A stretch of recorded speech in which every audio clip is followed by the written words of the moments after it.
jazakallahu khair buat buat Undi yang tadi telah membuka, dan juga Bung ini adalah founder dari komunitas psikologi Indonesia ini.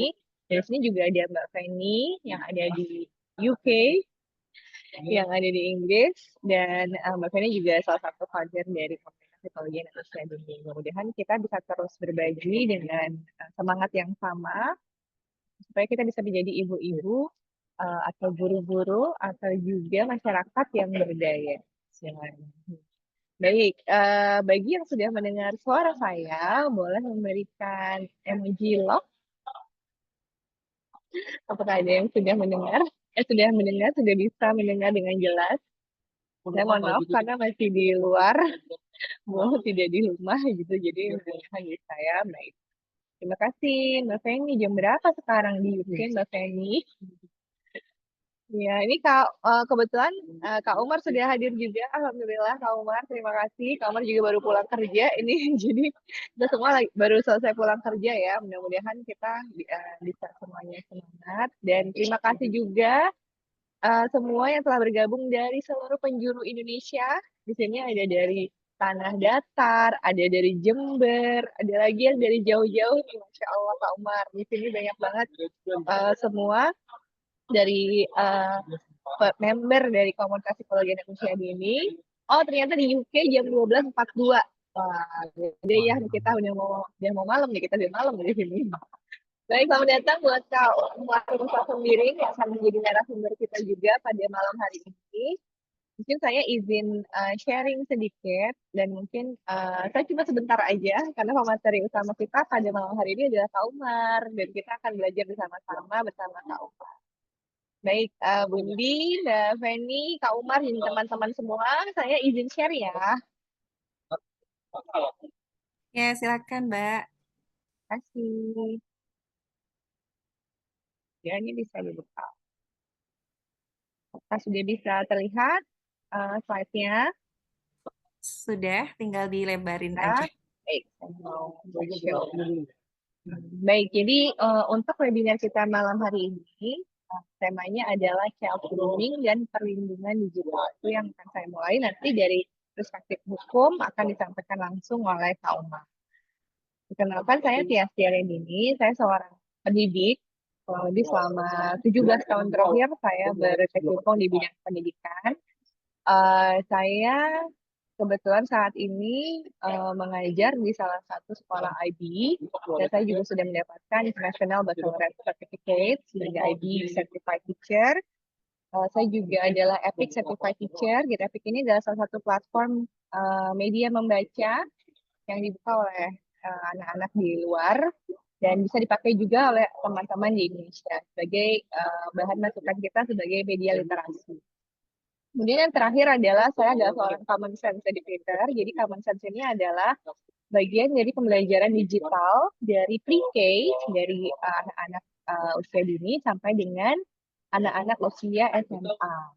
Jadi ini ada step-step nih, dan ini bisa diakses secara gratis oleh kita semua, baik sebagai pendidik maupun sebagai orang tua ya. Tapi memang semua sumbernya itu bahasa Inggris. Dan di sini adalah bagaimana kita bisa menjadi warga negara digital yang baik. Ini yang digalakkan oleh Common Sense Education. Oke, sekarang saya akan pertanyakan dulu apakah yang disebut dengan child grooming. Mungkin kita sudah sering mendengar, mungkin kita sudah sering membaca kasusnya, sudah tahu banyak sekali kasus yang ada di Indonesia mengenai child grooming. Mari kita lihat di video berikut ini. Nah, suaranya bisa terdengar ya? Ini kok nggak jalan? Halo Moms, berjumpa lagi di official YouTube channel herstory.co.id. Para orang tua harus lebih waspada terhadap buah hatinya. Pasalnya, kini ada modus pelecehan baru yang mengincar anak-anak dengan iming-iming pendekatan. Nah, hal ini biasa disebut dengan sexual grooming. Sexual grooming adalah upaya yang dilakukan oleh seseorang dalam membangun hubungan pertemanan dan ikatan emosional dengan anak atau remaja, sehingga mereka dapat memanipulasi atau atau mengeksploitasi anak tersebut. Anak-anak atau remaja kerap dipersiapkan terlebih dahulu sebelum mereka mengalami pelecehan seksual. Mungkin sedikit sulit untuk mengidentifikasi atau menyadari hal tersebut karena biasanya perilaku terlihat seperti perilaku peduli yang normal. Pelaku grooming biasanya mengandalkan ponsel, media sosial, dan internet untuk berinteraksi dengan anak-anak dengan cara yang gak pantas. Mereka juga akan meminta anak untuk merahasiakan hubungan mereka. Berikut ini contoh perilaku grooming. Yang pertama, pelaku memberikan hadiah atau perhatian khusus kepada seorang anak atau orang tua, sehingga membuat anak tersebut merasa istimewa dan berutang budi kepada pelaku. Yang kedua, pelaku melakukan komunikasi melalui media sosial seperti DM Instagram, Messenger, atau platform streaming langsung, di mana pelaku akan mencoba merawat dan peduli kepada anak-anak. Waduh, ngeri banget ya Mom. Kalau gini ceritanya, kita harus lebih berhati-hati lagi nih Moms. Gimana nih Moms, kira-kira tipe orang seperti ini ada di sekitar kalian gak sih? Coba dong sharing dengan cara komen di bawah. Jangan lupa like dan subscribe. See ya! Oke. Apakah tadi terdengar suara dari videonya? Ya, terdengar, Mbak. Dengar ya, baik. Tadi kita sudah mengenal mengenai apa yang disebut dengan child grooming. Mungkin ada dari kita yang pernah merasa menemukan ciri-ciri seperti ini yang ada di lingkungan kita. Ya, mungkin ada yang sudah tahu, mungkin ada yang sudah pernah, atau mungkin saja ada yang sudah melihat dari berita-berita yang ada di layar televisi maupun berita-berita yang ada di media online. Kalau melihat pada ciri-ciri child grooming, kita akan melihat pada cara dari pelaku untuk membangun relationship atau membangun hubungan dengan anak yang menjadi korban. Jadi di sini ada the relationship groomer builds can take different forms. This could be, jadi ada 4 cara yang dilakukan oleh pelaku ketika pelaku itu ingin mendapatkan perhatian dari korban sehingga korban itu masuk ke dalam perangkap child grooming. Yang pertama adalah a romantic relationship, kemudian yang kedua itu sebagai mentor, kemudian ke guru ya. Ini berapa kali sering terjadi ya Kak Umar ya, banyak sekali sering terjadi kasusnya itu pendidik seorang guru sebagai pelaku. Kemudian selanjutnya adalah an authority figure. Kita juga pernah lihat ada pejabat ya, udah sering ya kita lihat ada berita-berita seperti itu. Kemudian juga a dominant and persistent figure. Jadi orang yang dominan, yang persisten, yang ada di lingkungan yang biasanya bukan lingkungan jauh, yaitu lingkungan terdekat dari anak. Ini ada 4 different forms atau bentuk-bentuk relationship yang dibangun oleh pelaku kepada korban.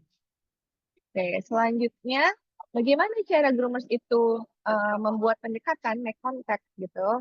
Jadi biasanya mereka itu bisa menggunakan cara-cara, ini terutama yang online ya, yang menggunakan media sosial, kemudian juga games, terus kemudian aplikasi yang berhubungan dengan terutama anak-anak muda yang juga membuat banyak spending the time, ya, bagaimana waktu yang dilakukan secara berturut-turut gitu ya, mengakses sosial medianya, kemudian bagaimana dia membuat messaging apps gitu ya, dengan WhatsApp, dengan email, dengan chatting, dengan DM, dengan inbox di Instagram.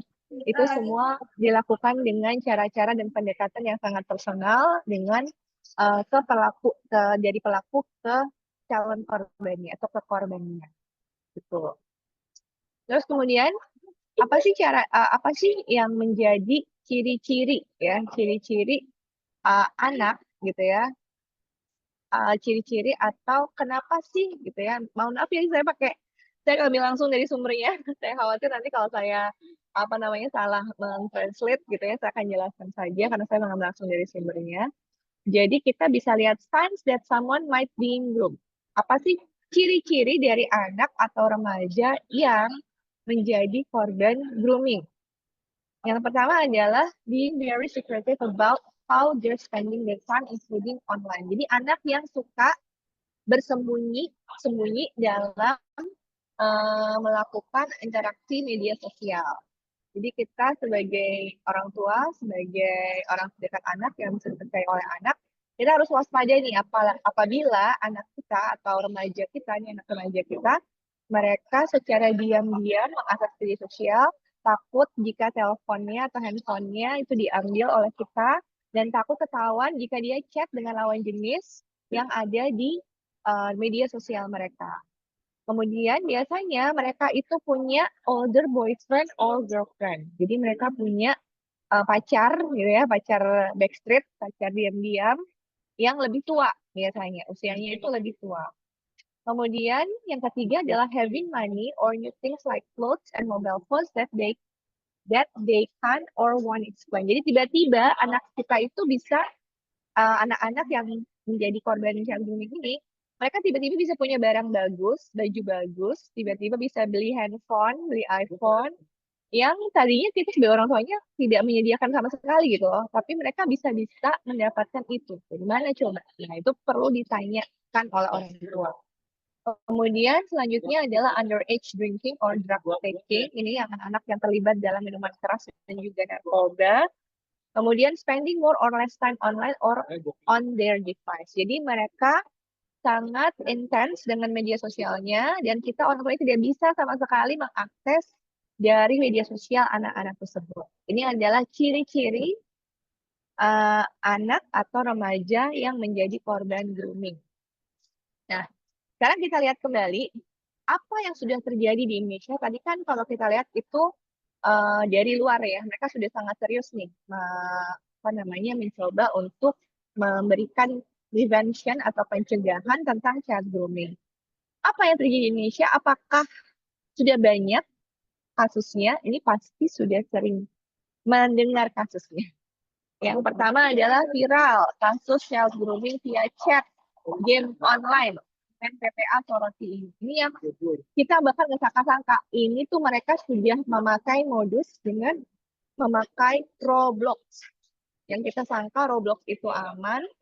Roblox itu aman untuk anak laki, anak perempuan, anak-anak gitu ya. Dan itu Roblox itu sangat anak-anak sekali. Sebenarnya Roblox itu cukup aman sebagai game online itself gitu. Tapi ketika anak-anak berinteraksi, kan Roblox kan bisa main dengan siapa saja. Kita nggak tahu apakah dia benar-benar anak-anak yang bermain sama anak kita siaran itu, apakah benar-benar anak-anak atau orang dewasa yang menyamar sebagai anak-anak. Sehingga mengambil hati anak-anak tersebut, hingga akhirnya anak-anak tersebut menjadi tertarik, apalagi kalau dikasih Robux, anak-anaknya dikasih Robux secara gratis gitu ya, sebagai hadiah-hadiah. Itu dilakukan secara online melalui permainan Roblox. Ini yang tidak kita sangka ya, mungkin kalau Facebook, Instagram itu biasanya anak perempuan ya yang terkena, tapi ini anak laki-laki yang SD, yang lugu, yang masih innocent gitu ya, bisa terkena atau menjadi bagian dari korban child grooming melalui permainan Roblox. Ini sudah tertangkap pelakunya. Kemudian kalau masih ingat kasus Mario Dandi, ada yang masih ingat mungkin kasusnya David dan inisial bernama A gitu ya. Itu kan merebutkan wanita kan, merebutkan perempuan muda gitu ya, merebutkan anak remaja. Mereka semua bertiga itu masih di bawah umur. Dan ini sudah dihujani berbagai macam hadiah yang diberikan oleh si pacar-pacarnya ini. Sehingga ini mencerminkan bahwa child grooming masih sangat dinormalisasi di Indonesia. Dan yang paling mengejutkan lagi itu polisi menangkap pelaku child grooming via aplikasi game online. Salah satunya tadi adalah Roblox. Dan juga Canva itu juga sudah pernah. Ada juga yang menggunakannya sebagai, menyalahgunakan sebagai salah satu media untuk menggait korbannya. Nah, apa yang terjadi sebenarnya dalam child grooming ketika seseorang membangun hubungan, kepercayaan, dan hubungan emosional dengan seorang anak atau remaja, sehingga mereka dapat memanipulasi, mengeksploitasi, dan juga menyalahgunakan mereka. Ini yang kita tahu kasusnya di Gorontalo. Mungkin ada yang tahu ya. Auzubillahiminzalik ya, seorang guru agama dengan muridnya. Muridnya ini adalah murid yang pandai, bahkan ketua OSIS, bahkan muridnya ini sangat-sangat berprestasi di bidangnya. Guru agamanya yang sudah berusia lanjut tersebut, gitu ya, memberikan hadiah-hadiah, apalagi anak ini anak yatim, sehingga kurang ada sosok ayah, gitu ya, sehingga diberikan hadiah, diberikan perhatian, diberikan macam-macam yang diinginkan oleh anak perempuan ini, sehingga anak ini merasa seperti berutang budi pada si bapak guru, dan akhirnya mereka melakukan perbuatan yang asusila. Ini yang terjadi dalam child grooming. Child grooming ini selain juga terjadi secara offline, juga terjadi melalui media daring dengan menggunakan internet atau teknologi digital lainnya. Ini yang akan kita bahas bersama. Nah, apa sih yang sudah terlihat di dunia ini? Kita lihat ya, ada lagi yang tadi ya, dugaan asusila guru terhadap murid di Gorontalo, dunia pendidikan sedang darurat kekerasan seksual. Ini saya awalnya tidak sangka kalau bisa terjadi di Indonesia, karena saya awalnya mengetahui ini tuh di luar gitu, dan ini di luar banyak kasusnya. Saya pertama juga melihat ini ada di serial Criminal Minds, kalau ada yang suka nonton Criminal Minds. Terus kemudian juga kalau tahu ada salah satu serial yang pernah tayang itu ya dulu udah lama sekali sih sebenarnya di Disney Hotstar. Itu awalnya saya tidak tahu itu cerita tentang child grooming. Jadi saya tertarik karena judulnya adalah A Teacher. Jadi nggak ada yang curigakan nih. Ketika kita masuk ke dalam film tersebut, ternyata itu adalah child grooming yang dilakukan oleh seorang guru perempuan kepada muridnya yang laki-laki. Dan ini juga baru-baru ini terjadi di Indonesia. Saya benar-benar tidak sangka ya kalau terjadi di Indonesia juga nih. Seorang guru perempuan dan juga seorang murid laki-laki. Demikian juga sebaliknya. Sudah banyak sekali yang menjadi korbannya. Murid-murid yang masih berusia sekolah. Saya sangat sangat sedih sebagai seorang pendidik, sangat sedih. Kemudian di sini ada lagi curhat berujung murid pria SMP bobokan jadi korban ibu guru. Ini terjadi lagi seorang guru yang seharusnya bisa dipercaya oleh anak, seorang guru yang seharusnya bisa menjadi partner dari orang tua untuk melindungi anak. Nah, tapi yang terjadi ini yang tadi yang saya sebutkan ya, waspada ancaman child grooming pada game online, penergetan anak-anak oleh predator di platform game Roblox, dan bagaimana platform tersebut dimanfaatkan untuk upaya child grooming. Alhamdulillah sudah terungkap di tahun 2022 dan pelakunya sudah ditangkap. Ini yang sangat sangat mengerikan. Nah, faktanya, apa yang terjadi pada faktanya kalau menurut sumber source-nya thorn.org, 2 in 5 all of kids have been approached online by someone who they thought was attempting to befriend and manipulate them. Jadi, faktanya adalah, kalau tadi Bundi sempat menyebutkan angka ya, Bundi yang terjadi di Indonesia, ini faktanya di seluruh dunia, 2 dari 5 anak-anak yang telah aktif secara online, mereka sudah pernah di-approach secara online oleh seseorang yang mereka pikir, anak-anak ini pikir itu seperti teman gitu ya, tapi ternyata mereka adalah teman-teman yang memanipulasi mereka, memanfaatkan keluguan, ketolosan, apalagi jika ada celah-celah di mana anak-anak tersebut misalnya tadi ya memanfaatkan kondisi anaknya yatim, sudah tahu rumahnya di mana, sudah tahu anak itu mungkin kurang perhatian dari orang tuanya, sehingga ketika pulang sekolah tidak dicari. Itu yang akhirnya ada satu siswi di Bandung yang tidak pulang berhari-hari, ternyata dia pergi sama pacar barunya yang dikenal lewat Facebook, dan ternyata digilir oleh pacarnya dan teman-temannya. Alhamdulillah meninggal. Itu yang terjadi saat ini di Indonesia. Nah, kemudian kalau kita lihat grooming red flag, apa saja sih yang menjadi red flag dari grooming ini? Jadi ketika grooming ini adalah ketika seorang dewasa atau tadi ya seorang yang pura-pura menjadi anak kecil tapi sebenarnya dia orang dewasa, atau anak-anak yang juga sudah mulai usia 17-18 tahun membangun hubungan dengan anak atau keluarga yang mereka bisa jalin kepercayaan dan manfaatkan secara sexual abuse dan juga eksploitasi. Grooming itu benar-benar bisa terjadi secara online maupun offline, dan ini selalu melibatkan pemberian hadiah atau compliments, dan membuat anak itu bisa diam-diam menjalin hubungan dengan orang yang menjadi pelaku ini. Dan juga dia secara karena sudah tadi ya, seperti contohnya murid di Gorontalo tadi, karena sudah merasa hutang budi sama si guru, akhirnya dia merasa termudi dan mau saja apa saja yang dilakukan oleh guru tersebut, apa saja yang diminta oleh guru tersebut, dia turut. Auzubillah min dzalik ya, hingga videonya tersebar di seluruh dunia maya. Auzubillah min dzalik. Nah, apa sih langkah-langkah sebenarnya yang dilakukan oleh si predator ini gitu ya? Apa sih, ada seven keys dia bilangnya, kalau secara bahasa ini ada seven keys. Nomor satu adalah praise atau flattery. Bagaimana memuji-muji si anak. Misalnya nih anak-anak tersebut memiliki akun media sosial Facebook. Kemudian si pelaku ini sudah mendekati anak tersebut melalui chat. Dan kemudian dimulai dipuji-puji itu. Kamu cantik sekali ya. Gitu ya. Coba deh kalau kamu buka jilbabnya. Boleh nggak? Kamu buka jilbabnya, kamu fotoin. Nah, yang mulai itu ya. Kemudian yang kedua adalah precocious conversation. Ada percakapan-percakapan yang instan di situ, percakapan-percakapan yang membuat anak itu masuk ke dalam perangkapnya, membuat anak percaya, membuat anak bisa berbagi kehidupannya, apalagi juga anak-anak yang mempunyai kerentanan. Sehingga mereka itu dapat sekali dengan mudah tergoda dan dapat dengan mudah masuk ke dalam perangkatnya si pelaku. Dan ini selalu yang terjadi adalah ada foto sharing, terutama yang digital grooming. Dan selalu ada foto sharing. Dimulai dari dibilang cantik atau dibilang ganteng, kemudian juga mulai dari disuruh membuka auratnya satu persatu, dari bagian atas, bagian tengah, bagian bawah, hingga semua itu yang terjadi. Kemudian yang keempat adalah privacy. Ini selalu jangan bilang-bilang ya sama orang tua kamu. Kalau kamu bilang-bilang, maka foto kamu ini akan saya sebar. Nah, ada ancaman-ancaman yang terjadi.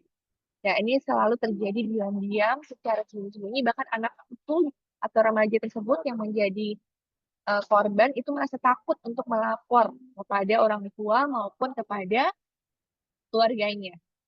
Ya, karena kadang siapa sih yang percaya kalau guru gitu ya, guru yang punya nama baik, apalagi guru yang udah lama belajar, guru yang sudah senior, itu siapa sih yang percaya anak itu ngomong gitu? Karena guru itu sangat baik ketika di masyarakat gitu di.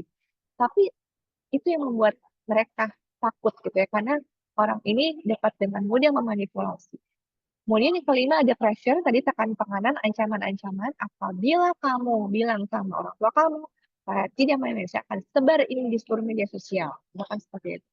Kemudian ada presence, yang tadi kan praise ya, dipuji-puji, terus kemudian dikasih hadiah. Hadiahnya apa saja. Bahkan yang saya lihat tuh video yang ada di YouTube tentang chat grooming luar negeri, itu anak diberi $25.000. Bayangkan ya, itu banyak banget $25.000 itu untuk seorang anak. Dan makanya dia bisa melakukan apa saja yang diminta oleh si pelaku. Kemudian yang ketujuh adalah pulling away. Jadi anak itu secara pelan-pelan ditarik keluar dari zona amannya, dari keluarganya. Seperti yang terjadi di Bandung ya, contohnya siswi SD berusia 12 tahun yang diajak bertemu oleh pacar online-nya di luar rumah, yang jauh dari rumah. Sehingga akibatnya dia digilir oleh teman-teman si pelaku tersebut. Nah, apa saja sih taktik yang dilakukan oleh si groomer atau predator ini dalam mendekati anak-anak atau remaja? Yang pertama adalah pretending to be younger. Tadi, terutama yang di kasus Roblox. Itu kan pura-pura menjadi anak-anak. Pura-pura menjadi teman yang baik. Pura-pura juga menjadi teman yang memberikan hadiah Robux yang diinginkan oleh anak-anak yang sudah kecanduan Roblox. Ya, jadi pasti nggak mau dikasih Robux gitu untuk anak-anak yang sudah kecanduan Roblox. Sehingga dengan mudah masuk ke perangkapnya. Kemudian yang kedua adalah giving advice or showing understanding. Oh iya, oh kamu tuh nggak didengerin ya sama kakak kamu sama anak kamu di rumah. Tapi kalau kamu bisa ceritain apa saja sama saya. Nah, ini adalah memberikan understanding, memberikan kebutuhan emosional yang tidak didapatkan oleh anak-anak di rumah. Kemudian yang ketiga adalah buying gifts, memberikan hadiah-hadiah tadi ya, sampai $25.000, ada yang dapat iPhone, ada yang dapat baju bagus, dan lain-lain. Kemudian yang terakhir adalah giving attention, atau memberikan perhatian secara lebih, di mana anak-anak ini terutama yang sering masuk perangkapnya adalah anak-anak yang memang kurang mendapatkan perhatian atau kasih sayang yang penuh dari orang tuanya. Nah, kemudian dalam kasus-kasus yang terjadi di seluruh dunia, ini siapa saja sih yang bisa masuk ke perangkap sebagai korban jali child grooming. Yang pertama adalah biasanya yang menjadi target adalah perempuan, ini yang paling rentan ya, anak perempuan usia 10 sampai 16 tahun. Kemudian yang kedua, pelaku berpura-pura menjadi anak perempuan yang umurnya sama atau sebaya. Kemudian yang ketiga, menggunakan image, ya biasanya fotonya itu berbeda dengan aslinya, dan juga menggunakan foto-foto dari si korban untuk masuk ke dalam perangkapnya, untuk mendapatkan korban-korban selanjutnya.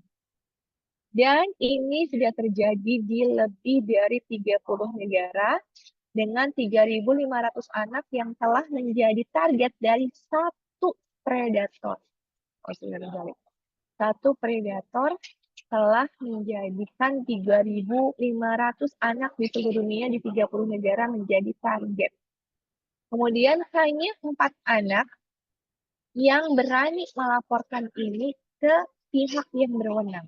Bayangkan, dari semuanya adalah 4 anak saja yang berani melapor, dan kebanyakan menggunakan Snapchat. Ya, alhamdulillah kita mungkin di Indonesia tidak terlalu menggunakan ini, Snapchat. Predator yang tertangkap, predator ini, nah maksudnya predator ini biasanya mereka masih sangat muda, karena mereka juga korban-korban sebelumnya biasanya.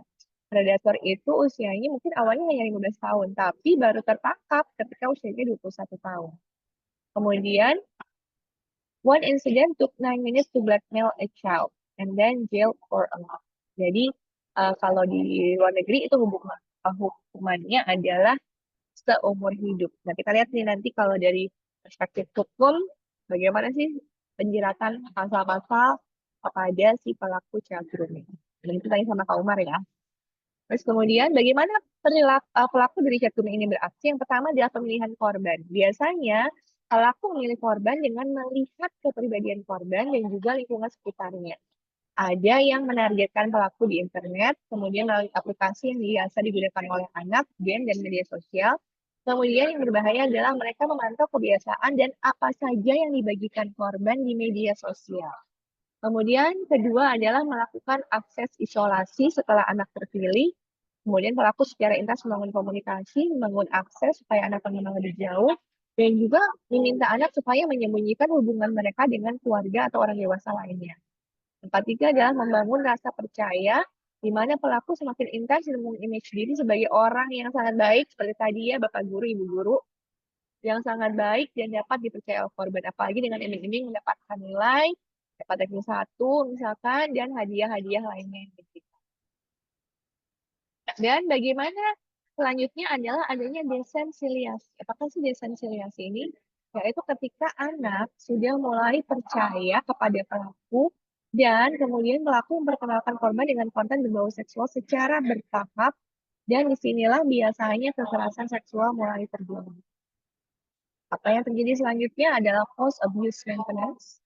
Semakin lama pelaku semakin sering menunjukkan serangkaian tindakan yang tujuannya untuk mempertahankan powernya atau kontrolnya kepada korban supaya korban ini tidak bisa kemana-mana. Yang terjadi dengan murid yang di Gorontalo dan juga murid yang ada di Gerobok. Jadi Gorontalo murid perempuan, di Gerobokan muridnya adalah laki-laki. Dengan cara halus, kalian sama dengan nilai, dengan lain-lain, bikin korban merasa pelaku melakukan kekerasan ini karena kasih sayang. Dia lakukan ini pada saya karena kasih sayang. Kemudian diikuti dengan tadi praising. Yang pertama, praising, diikuti dengan kasih sayang, pujian, dan mengalami. Dan yang terakhir adalah dengan cara kasar, ancaman, misalnya kemerasan atau menyebar informasi rahasia atau konten intim yang diterima pelaku dari korban. Pencegahan dan perlindungan anak dari upaya child grooming ini dapat terjadi secara langsung maupun tidak langsung, tapi tentu saja ini memerlukan kerjasama dari semua pihak. Tidak hanya orang tua, tapi juga pemerintah dan aparat penegak hukum, dan juga platform yang dijadikan sebagai media terjadinya child grooming. Kemudian selanjutnya, kita bisa lihat siapa saja yang menjadi kelompok rentan dari korban child grooming. Yang pertama adalah anak-anak yang kurang dari pengawasan orang tua, tidak mendapatkan perhatian dari keluarga, dan hidup dalam keluarga broken home. Kemudian sering menggunakan internet, media sosial, dengan mudahnya membagikan informasi pribadi, berinteraksi dengan orang asing melalui online. Anak-anak yang sering merasa kesepian, kurang percaya diri, mengalami tekanan dan emosional, biasanya berasal dari keluarga dengan ekonomi bawah. Kemudian anak-anak street children, anak-anak jalanan ini sangat mudah untuk menjadi korban. Kemudian pernah menjadi korban kekerasan fisik atau seksual, dan akibatnya dia sulit membedakan hubungan sehat dan manipulatif. Dan anak ini tidak pernah mendapatkan edukasi dari bahaya kekerasan seksual serta tidak memahami hak-haknya sebagai anak yang harus dilindungi. Dan anak-anak dengan disabilitas. Ini juga anak-anak yang mempunyai kerentanan dalam menjadi korban dari child grooming. Kasihan sekali ya, ini sangat memprihatinkan untuk kita semua. Nah, kemudian apa sih yang bisa dilakukan dan bisa kita ajarkan kepada anak-anak kita, terutama anak usia dini, sejak dini mungkin mereka mempunyai awareness untuk menjaga diri mereka dan mencegah dari perilaku grooming. Yang pertama adalah no, kedua adalah go, sedangkan yang ketiga adalah tell. No, go, tell. Itu yang akan kita lakukan atau kenalkan kepada anak-anak. Yang pertama adalah no, ajarkan anak-anak say no, go away, leave me alone, tinggalkan saya sendiri. Don't touch me, jangan pegang-pegang. Stay away from me, gitu ya. Kita tidak apa-apa mengajarkan anak kita galak, anak kita keras, tapi anak kita bisa melindungi dirinya sendiri. Kemudian yang kedua adalah go. Sebisa mungkin lari, gigit, atau apapun yang bisa dilakukan. Secepat-cepatnya, as fast as you can. Kemudian yang ketiga adalah tell. Ini yang sulit. Anak-anak terkadang masih sulit tahu siapa yang bisa mereka percaya. Tapi anak-anak itu punya perasaan yang kuat. Jadi anak-anak harus kita ajarkan untuk bisa menceritakan, biasanya ibu ya yang paling bisa merasakan dan juga anak-anak juga dekat bondingnya dengan ibu. Minta anak untuk bercerita kepada ibu atau orang dewasa yang bisa dipercaya sehingga anak-anak ini bisa merasa aman. Jadi 3 ya cara mudahnya, ini walaupun sulit sekali dilakukan. No, go, tell. Tapi ini yang bisa dilakukan juga oleh guru-guru TK biasanya, di TK-nya bundanya Kak Musa itu, Kak Umar Musa. Jadi kalau dulu saya juga mengajarkan ini kepada anak saya, dan alhamdulillah anak saya bisa mencegah saat itu usianya 4 tahun dia ikut PPA, dan kemudian udah mulai ada guru ngajinya yang pegang-pegang pipinya, pegang-pegang bahunya gitu ya. Tapi karena kita sudah kenalkan lagu judulnya Sentuhan Boleh, Sentuhan Boleh, gitu ya, sentuhan boleh kepala, tangan, kaki, karena sayang, sentuhan tidak boleh, tertutup baju dalam. Itu yang kita kenalkan bisa melalui lagu, bisa melalui cerita, bisa melalui 3 cara ini. Dan ini harus dikenalkan oleh guru maupun anak, maupun orang tua maksudnya kepada anak, terutama anak-anak di usia yang sedini mungkin. Saya sudah membuktikan cara ini dan alhamdulillah efektif untuk kedua anak saya. Sejak dini saya kenalkan tidak berbicara dengan orang asing, kemudian apa yang harus mereka lakukan, alhamdulillah mereka bisa melindungi dirinya. Insya Allah. Nah, apa yang sebenarnya terjadi kalau secara digital? Kita bisa melihat ya di sini Menkom Digi baru saja bilang bahwa saat ini 9,17% dari pengguna internet berasal dari kelompok usia 12 tahun ke bawah. Sementara dari 9,17% ini, 22%-nya tidak mengikuti aturan orang tua mengenai durasi berinternet. Kemudian 13% anak-anak ini diketahui memiliki akun rahasia yang tidak diketahui oleh orang tua mereka. Ini yang akan menjadi apa ya istilahnya, membuat kita terbangun ya, ibu dan bapak. Ketika anak-anak ini belum usia 12 tahun atau bahkan 14 tahun atau bahkan 16 tahun, jangan mereka memiliki akun media sosial sendiri. Kalaupun mau dibuatkan, jangan memakai nama asli. Dan selalu terhubung dengan akun media sosial milik ibu dan bapak. Itu yang harus kita lakukan. Apa yang terjadi di negara lain? Di negara lain sudah membatasi penggunaan medsos untuk anak. Kalau di Australia itu anak-anak di bawah 16 tahun dilarang akses media sosial. Di Vietnam ada pembatasan waktu bermain game online dan selalu ada verifikasi identitas pengguna. Di Prancis akses media sosial untuk anak di bawah 15 tahun wajib diverifikasi orang tua. Dan juga mostly di Prancis itu tidak boleh, ada hukumnya ya, tidak boleh menunjukkan wajah anak-anak sebelum mereka berusia 15 tahun. Seperti contohnya anaknya penyanyi terkenal yaitu Mbak Anggun C. Sasmi ya. Dulu Mbak Anggun itu tidak pernah menunjukkan foto wajah anaknya di media sosial. Tapi sekarang ketika anaknya sudah 15 tahun ke atas baru dia posting.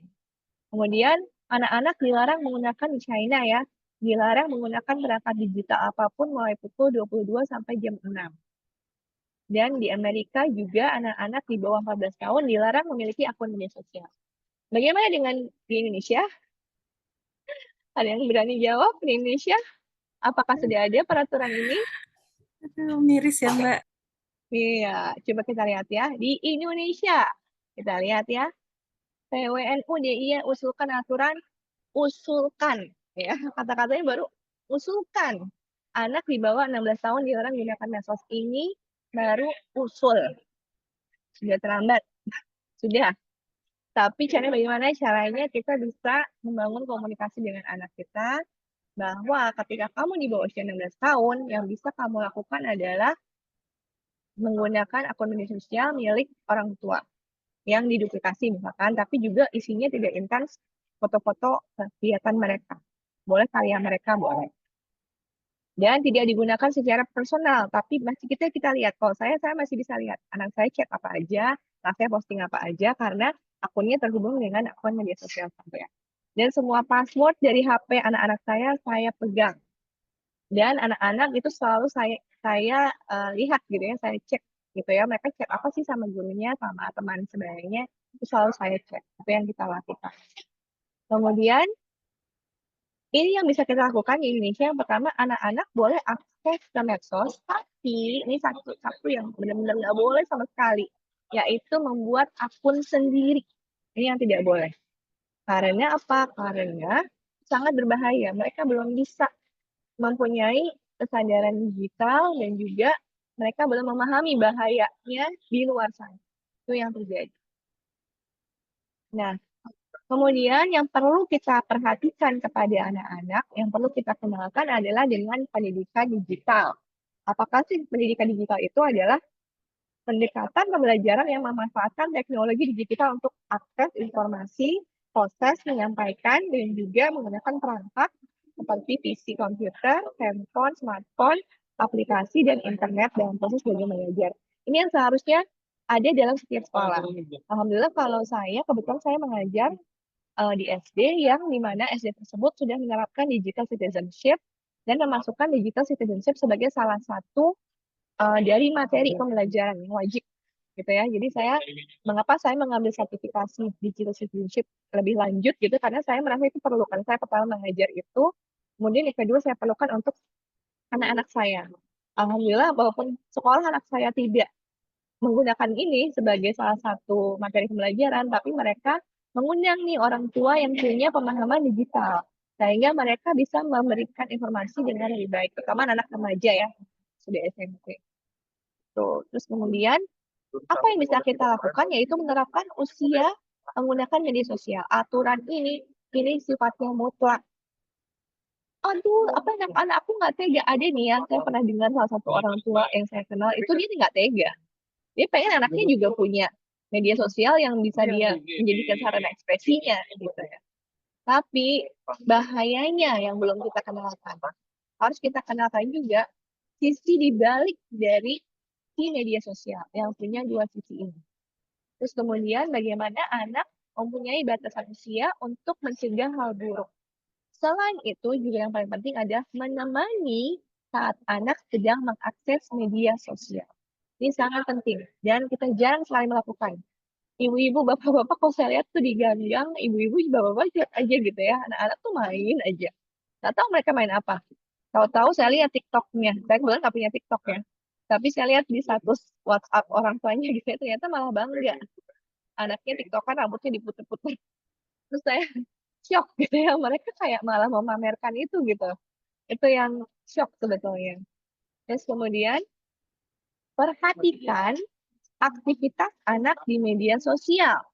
Ketika tampak kalimat, gambar, atau video tidak baik, ini pernah ya, kan sekarang lagi maraknya Korea ya, dan pernah mungkin anak-anak itu terlihat menonton dari si Korea-Korea ini. Kita boleh ajak anak kita bicara, kita hidupkan, kalau perlu kita beri, kita bisa bilang punishment, yaitu mengambil akses media sosialnya, kemudian baru kita melakukan pendidikan digital di situ. Setelah itu, minta anak untuk segera melaporkan hal tersebut pada pihak media sosial dan Anda selaku orang tua. Jika menemukan kata-kata tidak baik, mereka sendiri mengakses yang tidak baik, atau teman mereka mengajak mereka melakukan hal-hal yang tidak baik. Ini juga yang kadang-kadang saya bingung. Anak kita tidak kita bolehkan punya medsos TikTok gitu ya. Tidak kita bolehkan sama sekali. Karena saya juga tidak punya TikTok. Tapi gurunya malah ajak anak kita joget-joget gitu ya di TikTok. Ini yang saya marah sekali kalau ada seperti ini. Terus kemudian yang terakhir adalah batasi waktu mengakses ponsel dan atur penempatan komputer. Kalau PC-nya itu atau TV-nya itu sebaiknya dilakukan di ruang terbuka. Jangan sampai anak-anak itu punya PC yang 24 jam bisa nyala. Kalau kita tidur, anak kita bisa akses. Atau TV di masing-masing kamar anaknya. Itu bahaya sekali. Kemudian mereka baru bisa mengerjakan setelah apa? Setelah mengerjakan tugas sekolah. Untuk pekerjaan sekolah, untuk chat sama teman kita bisa chat gitu ya. Saya pernah juga, kok tiba-tiba anak saya punya TikTok, padahal kita udah punya aturan yang sangat ketat di rumah gitu ya, tidak boleh punya TikTok. Diajak oleh temannya, satu lagi sama ibu temannya memperbolehkan. Nah, saya beri pilihan, kamu ikut ibunya si temannya itu atau ikut Umi gitu ya. Coba kamu pilih, ini akan menjadi apa namanya akan menjadi dampak buruk di jangka panjang, atau kamu ikuti sekarang nggak sama Umi, kemudian kamu bisa melindungi diri kamu. Mana yang kamu pilih? Itu yang tidak bisa bilang tidak boleh. Anak-anak itu pintar sekarang. Mereka kalau dibilang tidak boleh, mereka semakin mencari. Bahkan ini juga yang terjadi di rumah saya. Saya bolehkan anak saya perempuan yang sudah SMP untuk menonton drama Korea yang dia inginkan. Dia menonton bersama saya. Tidak bersama saya, tidak menonton. Gitu ya. Ini anak-anak teman-temannya, mereka sama sekali tidak boleh menonton di rumahnya tanpa diberi aturan, tanpa diberi alasan, tanpa dijelaskan kenapa. Mereka ternyata menonton sendiri, saya tanya. Ternyata mereka mengakses dengan handphonenya. Mereka menonton sendiri tanpa orang tuanya tahu gitu. Itu yang kita sebagai orang tua untuk anak-anak yang usianya remaja, kita harus pandai-pandai mengambil hati mereka. Terkadang kita bersikap sebagai teman, terkadang kita sebagai, tapi yang paling penting adalah kita sebagai role model. Itu yang paling penting yang harus kita lakukan adalah kita orang tua sebagai role model. Tapi kita harus tahu, harus juga tanggap apa sih yang anak ini akses, apa sih yang anak ini sukai. Kalau anak saya suka salah satu K-pop, gitu ya, salah satu K-pop, boy band K-pop, gitu ya, kita harus tahu dia itu apa, kenapa anak saya suka, misalkan, apa yang membuat anak kita suka. Kemudian saya tanya nih sama psikolog-psikolog nih teman saya, kalau anak saya suka seperti ini, gimana sih caranya, gitu ya. Saya tidak bisa bilang tidak boleh sama sekali, haram hukumnya, itu sulit. Anak-anak sungguh sulit menerima itu. Karena anak-anak itu berpikir kritis. Mereka perlu diketahui kenapa, mengapa, bagaimana, apa yang terjadi selanjutnya. Ini yang harus kita sampaikan kepada anak-anak. Kemudian adalah kita perlu pengaturan privasi dan juga program khusus supaya anak-anak bisa melindungi diri mereka dari hal-hal negatif. Dan yang terakhir adalah yang ini, yang paling penting. Jangan bagikan nama asli, tempat tinggal, sekolah, informasi apapun. Jangan hanya mengobrol dengan secara pribadi. Jangan mengobrol dengan orang asing di Roblox. Gunakan kata sandi yang rumit. Kemudian autentikasi 2 faktor.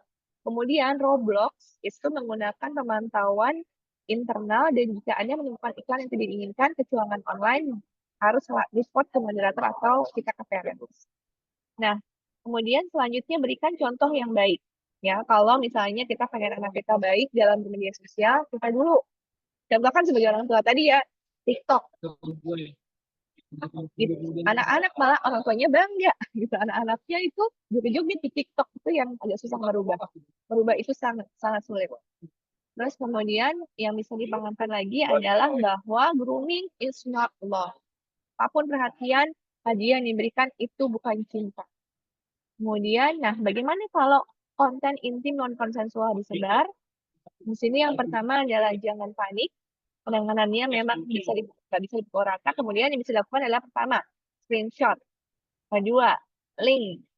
Kemudian yang ketiga adalah barang bukti harus disimpan. Dan juga bisa dilaporkan dan ada kronologi yang bisa dilaporkan. Di sini ada ya, bisa kita buka nanti aksesnya.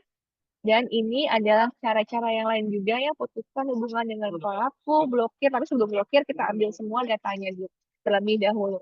Kemudian yang terakhir adalah membuat aduan melalui aduan.safenet.org.id. Ini salah satu platform yang bisa digunakan untuk mengadukan adanya kekerasan seksual atau child grooming yang terjadi pada anak. Nah, ini yang terjadi. Kita penting sebagai warga negara digital yang baik bahwa yang pertama internet is not bad. Gaming is not bad. Social networking is not bad. But there are bad people on there. And it's how we keep ourselves and others safe is very important. Internet itu nggak buruk. Gaming itu juga nggak buruk. Social networking, media sosial itu juga nggak buruk. Tapi ada orang-orang buruk, orang-orang jahat di sana yang memanfaatkan itu semua. Makanya kita harus melindungi privacy dari anak-anak kita, terutama anak remaja, perempuan, laki dalam media sosial yang kita lindungi mereka, tidak banyak-banyak kita posting gitu ya, namanya, sekolahnya, prestasinya. Ya, kita bisa lebih pandai dalam punya strategi gitu ya dalam menggunakan media sosial terutama untuk memposting tentang anak-anak. Nah, mungkin ini yang bisa saya sampaikan. Saya mohon maaf apabila masih banyak kekurangan. Saya pun lagi ingin belajar nih sama Kak Umar di sini dalam mengenai child grooming dalam perspektif hukum. Mungkin kita lanjutkan selanjutnya dengan pembicara yang kedua yaitu Kak Umar. Silakan saya kembalikan dulu kepada Bini. Terima kasih Bini. Ya, Masya Allah, Tabarakallah. Terima kasih banyak, Mbak Tiasti. Kita semua mendapatkan ilmu baru ya, teman-teman. Dan saya sejak tadi istighfar terus dan merinding. Karena saya memiliki 4 anak perempuan, 2 anak yang beranjak remaja, dan 2 masih usia prasekolah gitu ya. Mudah-mudahan anak-anak kita selalu dalam lindungan Allah, dan ini semua tidak hanya kita cerna saat ini ya, tapi mudah-mudahan juga bisa kita terapkan gitu ya Bunda. Karena memang kita seperti tadi ya yang Mbak Tiasti bilang gitu ya, ternyata dari 3.500 kasus gitu ya, ternyata hanya 4 orang saja yang berani speak up. Nah, ini kan berarti memang harus ada campur tangan kita sebagai orang tua bagaimana mengajarkan perilaku asertif. Betul ya Mbak Tiasti ya? Mengajarkan sejak dini untuk berani cerita, berani bicara terhadap apapun yang terjadi, apalagi terhadap hal-hal yang tidak nyaman gitu ya. Mulai dari sejak kecil gitu ya, kalau ada di sekolah ada misalnya ada penjaga sekolah yang ketika lagi di toilet ngintip atau apa gitu langsung cerita di rumah gitu ya, sehingga kita sebagai orang tua bisa langsung mengantisipasi. Baik, tanpa berpanjang lebar, kita mungkin akan selanjutnya kepada narasumber kedua. Saya ucapkan terima kasih kepada Kak Umar yang sudah berkenan hadir di komunitas kami yang masih kecil ini. Sudah 2 tahun ya Mbak Tiasti, tidak terasa. Alhamdulillah, selamat malam. Assalamualaikum warahmatullahi wabarakatuh. Kak Umar, apa kabarnya? Waalaikumsalam warahmatullahi wabarakatuh. Sehat, alhamdulillah. Alhamdulillah ya. Baik, saya mungkin sebelum mempersilahkan Kak Umar untuk sharing materi terkait hukum ya, saya akan share dulu CV beliau supaya teman-teman juga mengenal beliau ini siapa. Jadi beliau adalah Pak Umar Musa, sarjana hukum, konsultan hukum dan advokat. Ini untuk data beliau. Kemudian beliau adalah pengalaman kerja tim ahli Juni 2024 sebagai bagian hukum di perancangan peraturan perundang-undangan. Kemudian beliau juga cukup banyak ya. Ternyata beliau adalah sarjana hukum dari Universitas Katolik Parahyangan Bandung. Orang Bandung ya Pak Umar ya. Masya Bukan, Allah. saya orang Jakarta tapi dapat orang Bandung. Oh, Masya Allah. Tinggalnya di mana sekarang? Bandung atau Sekarang Jakarta? Tangerang Selatan masih Oh, Jabodetabek. dekat Mbak Tiasti ya. Mbak Dekat, Tiasti di Ciputat ya. Ciputat Baik. sama. Kemudian beliau Certified Advocate di Dewan Pengacara Nasional Indonesia, DPN Indonesia, ya, dan beberapa keahlian beliau lainnya.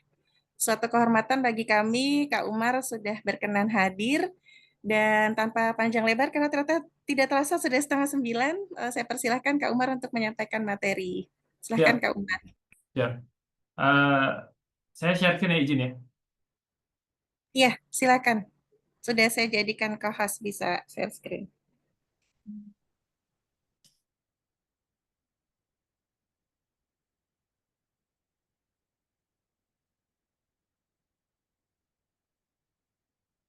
Sudah tampil? Oke, sudah. Sudah. Oke. Bismillahirrahmanirrahim. Assalamualaikum warahmatullahi wabarakatuh. Ini izin saya sekarang insya Allah akan mengisi tentang aspek hukum dari sisi hukumnya ya mengenai child grooming. Oke, tadi perkenalan sudah, kita mungkin langsung aja singkat karena waktunya cukup terbatas. Tujuan webinar. Tujuan webinar ini mengenai aspek hukum, saya ingin sharing ke ibu-ibu ya. Di sini kayaknya ibu-ibu semua saya cek di apa di partisipan. Tadi Intinya adalah sebelumnya memahami. ada sih bapak-bapak, tapi kayak udah keluar Pak. Tadi Oh ada Pak gitu. Abdul Jabar dan siapa ya satu lagi? Ada 2 orang lah. Memang ini sebenarnya butuh kerjasama antara bapak dan ibu. Cuma mungkin ibu-ibu karena biasa megang anak, jadi lebih semangat nih untuk melindungi anak-anak. Nah, tujuan utama webinar ini adalah memahami aspek hukum dari child grooming serta memberikan strategi penanggulangan yang efektif bagi anak-anak. Oke, kita next.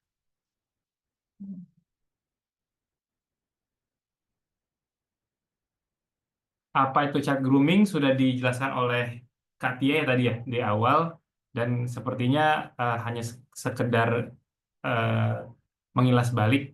Child grooming adalah proses manipulatif. Kita bahasanya lebih ke manipulatif, bujuk rayu, di mana seorang dewasa yang cakap membangun hubungan kepercayaan dan ikatan emosional dengan anak dengan tujuan eksploitasi secara seksual. Proses ini sering melibatkan penggunaan teknologi untuk menemukan dan berinteraksi dengan calon korban. Mencegah lebih baik daripada mengobati. Namun, jika telah terjadi, maka sudah ada pasal yang bisa menjerat pelaku. Di sini saya mau share, pada dasarnya saya nggak ingin hanya membaca undang-undang di dalam webinar ini. Kemudian Bapak Ibu hanya mendengarkan, oh ternyata ancamannya sekian atau hukumannya sekian. Oh enggak. Jadi tujuan untuk webinar ini, saya ingin memberikan insight sedikit kepada Bapak Ibu sekalian, bagaimana kita bisa membantu saudara-saudara kita, atau mungkin diri kita sendiri. Saya baca di komen ya, Ibu, saya turut sedih dengar ceritanya, naudzubillah min dzalik, yang mungkin anak-anak kita atau keponakan kita atau kerabat tercinta kita yang masih kecil mengalami hal demikian. Nah, apa yang harus dilakukan dari sisi hukumnya? Dan kalau ditanya pasal, sebenarnya banyak pasalnya. Tapi apakah itu membantu? Tentu itu membantu. Tapi kita harus, saya mau share lebih dalam lagi, bagaimana cara menggunakan pasalnya. Inilah yang akan kita ulik hari ini sambil kita melihat beberapa pasal yang sudah saya list ya untuk webinar kita malam ini. Oke, yang pertama. Yang pertama ada Undang-Undang Nomor 17 Tahun 2016, yaitu tentang perlindungan anak. Di sini pada pasal 76D disebutkan setiap orang dilarang melakukan kekerasan atau ancaman kekerasan memaksa anak melakukan persetubuhan dengannya dan atau dengan orang lain. Kemudian pada pasal 76E, setiap orang dilarang melakukan kekerasan atau ancaman kekerasan, memaksa melakukan tipu muslihat, melakukan serangkaian kebohongan, atau membujuk anak untuk melakukan atau membiarkan dilakukannya perbuatan cabul. Nah, di sini mulai kelihatan nih yang tadi dibahas sama Kak Tias, ada melakukan tipu muslihat. Karena kita fokus pada istilah child grooming, yaitu di mana ada upaya rayuan, kemudian eh, kemudian proses manipulatif, seolah-olah memberikan perhatian, menunjukkan rasa kasih sayang. Di sini mulai muncul nih di Undang-Undang Nomor 17 Tahun 2016 tentang perlindungan anak, bahwa di sini ada kata-kata melakukan tipu muslihat, melakukan serangkaian kebohongan dan atau memujuk anak. Nah, yang mungkin kemarin sempat ngikutin kasus yang ada di Dago, atas nama terdakwanya Heri Wirawan, yang 12 orang, 12 anak perempuan yang ada yang 8 orangnya hamil dan disuruh disuruh untuk menggugurkan, Bu, di apa di anaknya lahir kemudian dijadikan alat untuk meminta sumbangan. Ini pasal 76E ini yang dijadikan pasal yang menjerat si pelaku. Kita next. Error ya. Halo? Error. Oke. Nah, di sini bisa dilihat bahwa di pasal kemarin pelaku Heri Wirawan itu dia terakhir dijerat vonis hukuman mati, di mana dasar hukuman matinya ada di pasal 82 ayat 5. Dalam hal tindak pidana sebagaimana dimaksud pada pasal 76D menimbulkan korban lebih dari satu orang, mengakibatkan luka berat, gangguan jiwa, penyakit menular terganggu atau hilangnya fungsi reproduksi, dan atau korban meninggal dunia, pelaku dipidana mati, seumur hidup, atau pidana penjara paling singkat 10 tahun. Oke. Kita next ke undang-undang yang kedua. Undang-undang kedua ada Undang-Undang Nomor 11 Tahun 2008 tentang ITE. Yang terakhir sudah diubah melalui Undang-Undang Nomor 1 Tahun 2024 tentang perubahan kedua dari Undang-Undang ITE. Di sini dasar yang bisa dijerat kepada pelaku, khususnya tadi yang kalau Katias cerita tentang ada child grooming yang dilakukan melalui game ya, game Roblox. Nah, bisa kemudian nanti dia mengancam si anak, dia akan menyebarkan konten pornonya atau konten yang sudah dirahasiakannya, maka bisa dikenakan pasal 27 ayat 1. Junto pasal 45 ayat 1. Di sini disebutkan setiap orang yang dengan sengaja dan tanpa hak menyiarkan, mempertunjukkan, mendistribusikan, mentransmisikan, dan atau membuat dapat diaksesnya informasi elektronik dan atau dokumen elektronik yang memiliki muatan, di sini disebutkan melanggar kesusilaan untuk diketahui umum, maka ancaman pidananya paling lama 6 tahun dan atau paling banyak dendanya 1 miliar rupiah. Nah, selanjutnya ada Undang-Undang Nomor 44 Tahun 2008 tentang pornografi. Kemudian ada KUHP. Nah, mungkin kemarin sempat saya share konten mengenai KUHP. Ada KUHP baru, ada KUHP lama. Nah, sekarang kalau dari segi keberlakuan, Kitab Undang-Undang Hukum Pidana yang saat ini berlaku adalah KUHP lama. Nah, di KUHP lama ini pengaturan mengenai child grooming mungkin masih belum terlalu tajam ya untuk pengaturannya. Seperti yang saya sudah sampaikan di konten-konten saya, bahwa di pasal 292 misalkan, di sini orang dewasa yang melakukan perbuatan cabul, dia hanya terbatas pada sesama kelamin, misalkan laki-laki dengan laki-laki atau perempuan dengan perempuan. Nah, dan di sini ancaman pidana hanya paling lama 5 tahun. Kemudian masalah child grooming mungkin lebih kena di pasal 293 ini.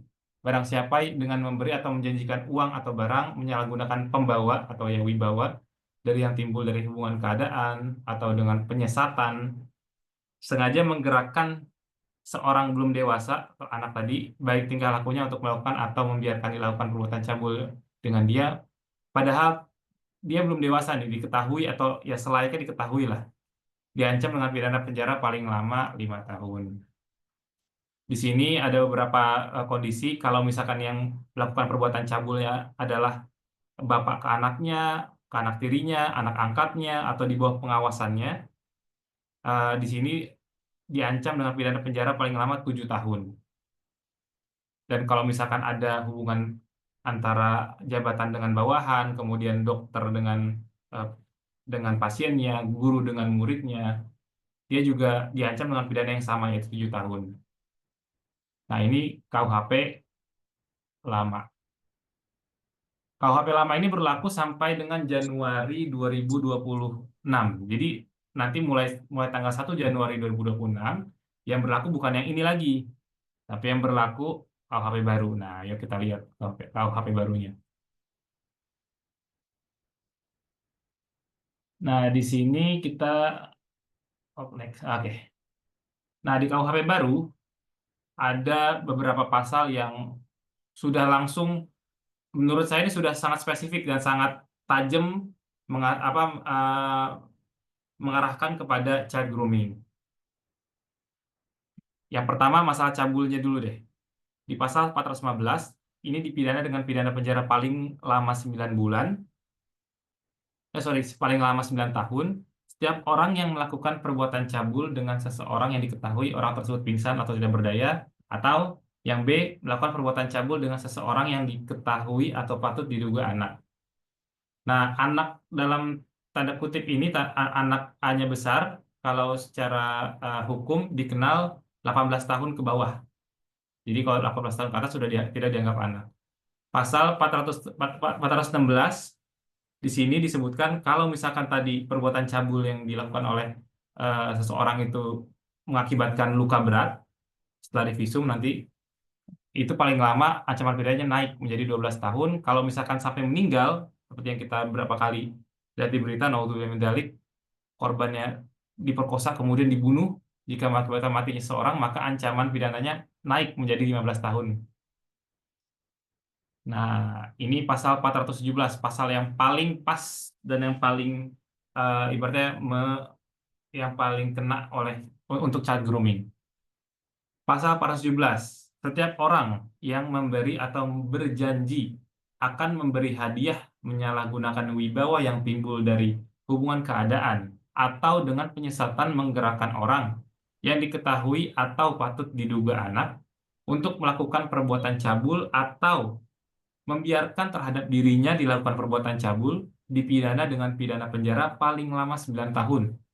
Di pasal 418-nya, ayat 1 disebutkan, kalau yang melakukannya adalah bapak ke anak kandung, terus bapak ke anak tirinya, atau ke anak angkatnya, atau anak di bawah pengawasannya, atau orang yang pengasuh nih, atau pendidik, dipidana dengan pidana penjara paling lama 12 tahun.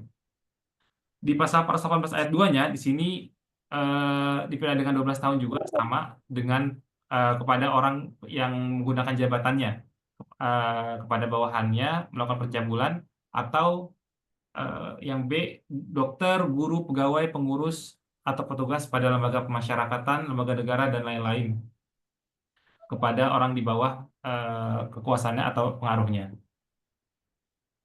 Next, di sini ada juga undang-undang terakhir yang saya ingin ulas, Undang-Undang Tindak Pidana Kekerasan Seksual.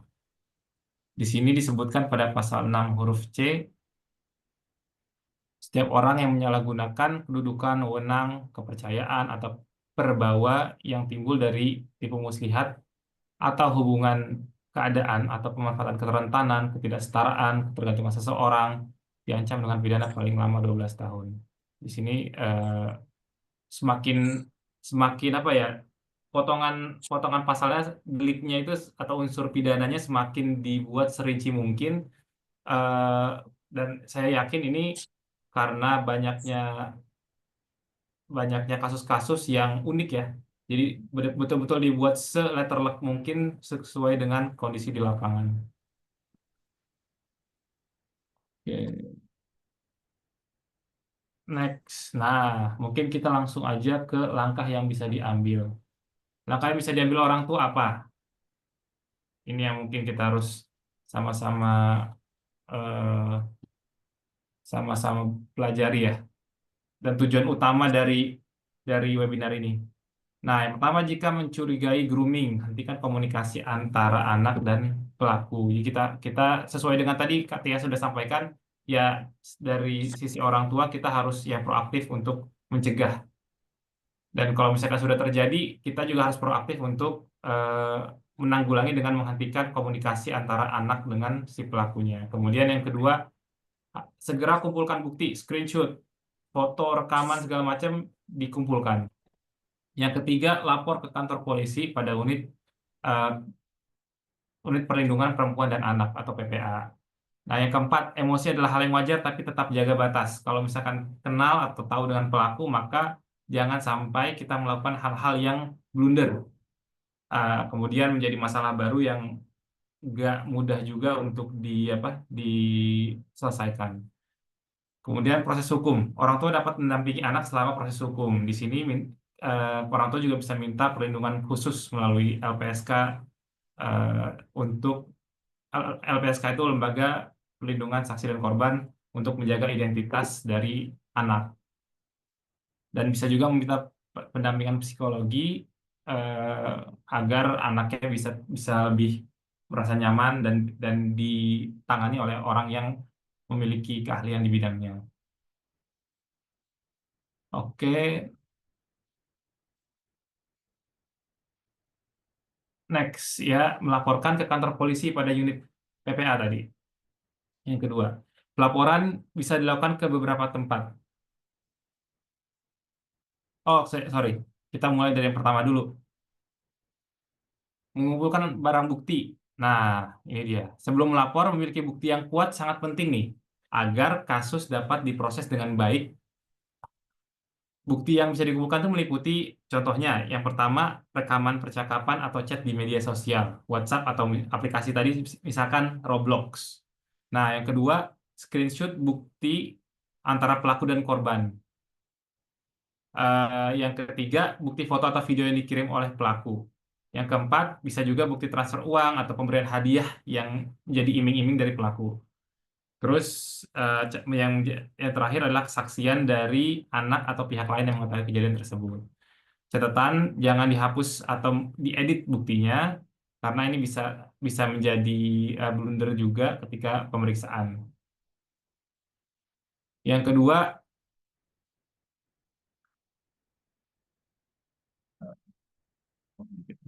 oke, yang kedua adalah melaporkan dari bukti yang tadi, kita laporkan eh, tindakan atau dugaan tindak pidana pelaku ke kantor polisi pada unit PPA. Pelaporan ini bisa dilakukan ke beberapa tempat.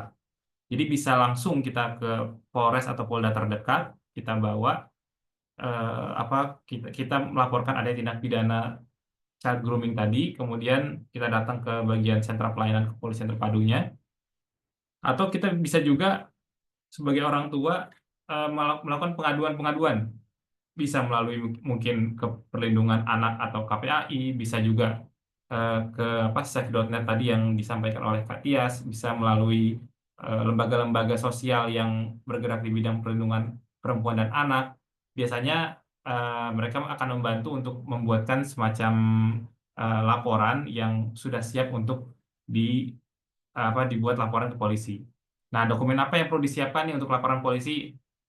Ini penting untuk dicatat. Yang pertama itu KTP pelapor, yaitu orang tua atau wali, dan KIA si anak. Kemudian yang kedua, akta kelahiran si anak, jika misalnya belum ada KIA, maka akta kelahirannya. Yang ketiga, bukti komunikasi chat dengan pelaku. Yang keempat, surat keterangan dari psikolog, kalau misalkan anak mengalami trauma. Kalau misalkan ada luka fisik, maka perlu visum. Nah, kemudian korban, di sini saya garis bawahi, korban itu disarankan dengan orang tuanya atau walinya membuat resum perkara.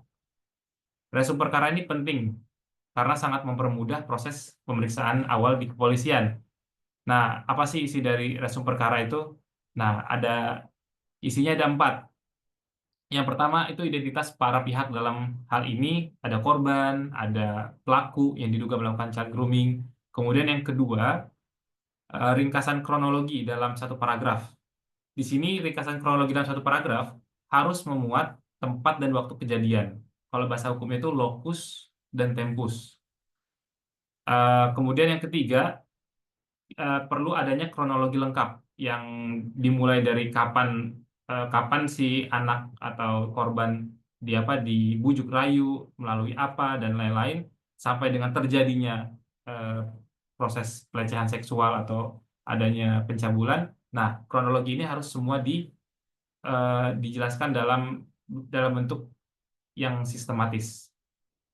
Dan yang terakhir adalah setelah kronologi sudah lengkap, yang terakhir adalah pasal yang mau dikenakan terhadap terduga pelaku. Nah, 4 hal ini harus ada dalam resume perkara. Biasanya kami para advokat, ketika mendampingi klien, ini adalah standar untuk membuat laporan polisi.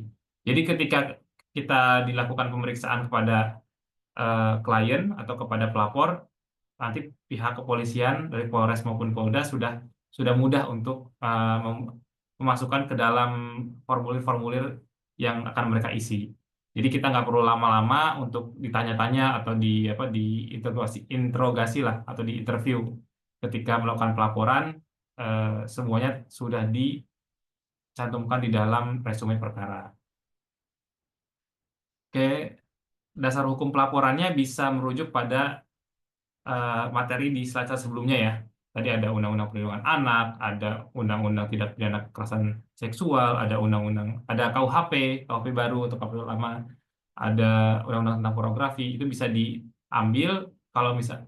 Nah, dasar hukum pelaporannya ini mungkin sebagai insight gimana sih pola pikirnya penyidik dalam melakukan penyelidikan dan penyidikan suatu tindak pidana. Ini mungkin yang bisa saya share di sini. Kalau misalkan kita mau melaporkan tindak pidana pencabulan, misalkan kita ambil salah satu pasal, gimana cara menerapkan suatu delik dalam bagaimana penyidik menerapkan suatu pasal ya ke pelaku. Kita buka slides.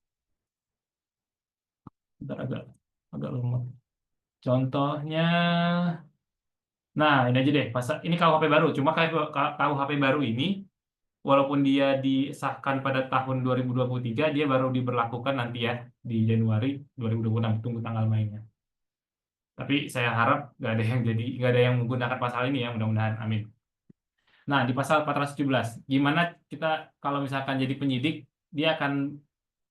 gimana dia mau menggali informasi dari pelapor. Untuk apa? Untuk menerapkan pasal 417 ini kepada nanti terduga pelaku. Nah, penyidik itu dalam membedah pasal, dia harus menerapkan setiap unsur atau setiap delik dari pasal misalkan 417. Mereka harus merangkai seluruh unsur-unsur pasal dari setiap orang, kemudian yang memberi atau berjanji akan memberi hadiah menyalahgunakan wibawa yang timbul dari hubungan keadaan, itu harus dipilih antara salah satu memberi atau berjanji memberi hadiah atau berjanji akan memberi hadiah, kemudian atau dengan penyesatan. Nah, kalau atau bahkan dia pilih salah satu. Kalau misalkan sudah masuk salah satu, ternyata si pelakunya sudah pernah memberi hadiah atau sudah pernah melakukan penyesatan, maka bisa masuk. Kemudian penyidik harus membuktikan juga dari kejadian atau kronologi yang disampaikan pelapor bahwa adanya perbuatan cabul, atau kalau nggak ada perbuatan cabul, membiarkan terhadap dirinya dilakukan perbuatan cabul. Nah, kalau misalkan sudah terpenuhi unsurnya atau pasalnya, maka baru dapat dikenakan kepada kalau di kepolisian istilahnya tersangka.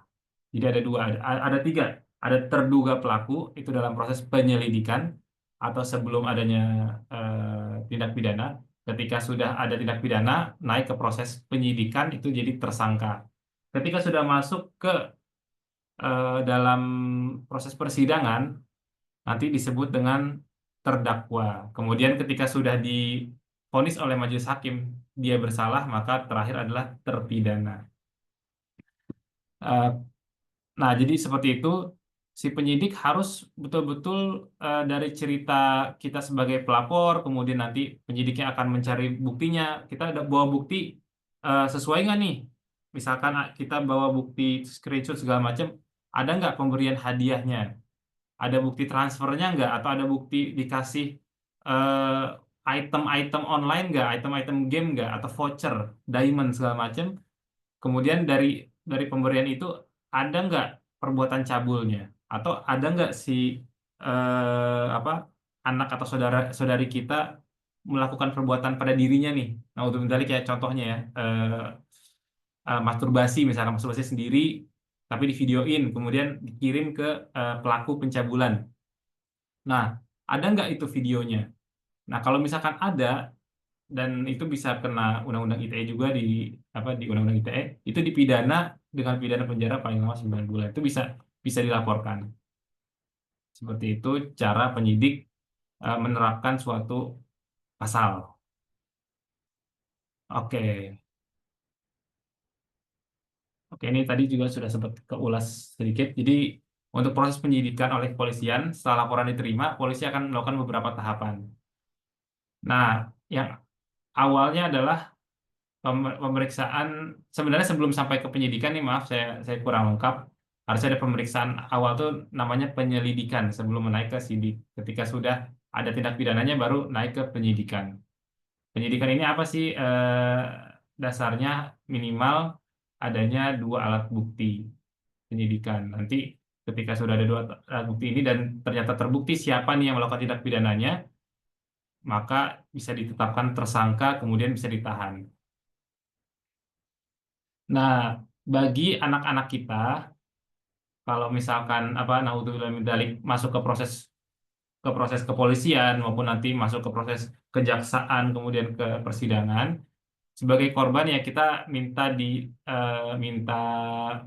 perlindungan ke LPSK tadi untuk disamarkan dan dilindungi identitasnya, dan di apa dikembalikan apa ya, secara psikologisnya dikasih treatment tersendiri.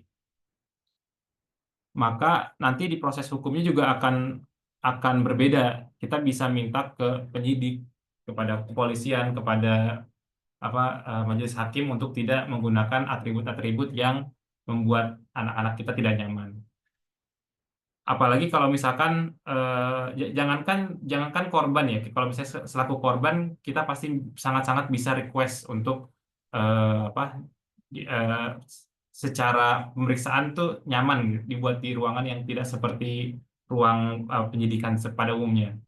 Nah, bahkan kalau misalkan pelaku sekalipun, kalau pelakunya adalah anak, itu berbeda penanganannya. Karena saya pernah nanganin perkara itu, partner saya pernah nanganin perkara bahwa ada seorang anak yang melakukan perbuatan cabul lah. Tapi anak ini ya bisa dikatakan autis. Nah, ketika anak autis ini diperiksa oleh kepolisian, ya karena apa? Karena dia seorang anak, pihak partner saya selaku pengacaranya meminta untuk para penyidiknya semuanya harus menggunakan atribut yang baju bebas, nggak boleh ada yang memakai baju seragam, terus dilakukannya di ruangan yang lebih steril lah, tidak ada atribut polisinya.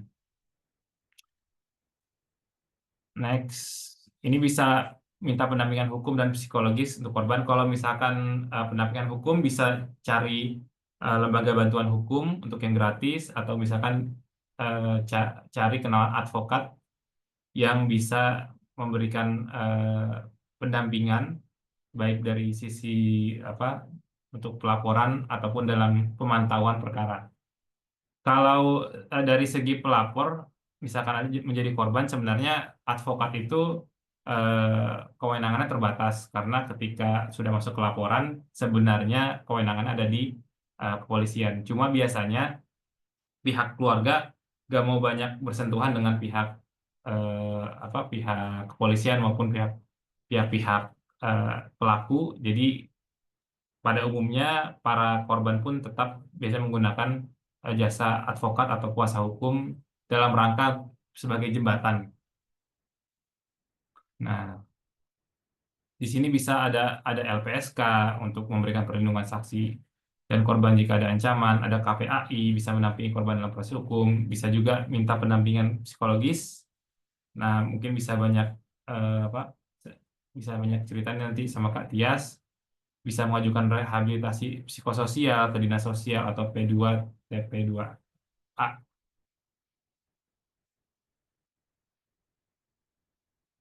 Next, kita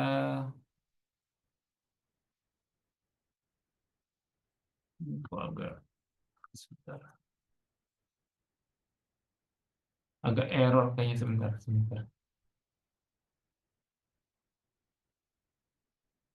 Oke, proses pengadilan. Jika kasus sudah cukup kuat, maka berkas perkara akan dilimpahkan ke kejaksaan untuk proses persidangan. Ini istilahnya P21.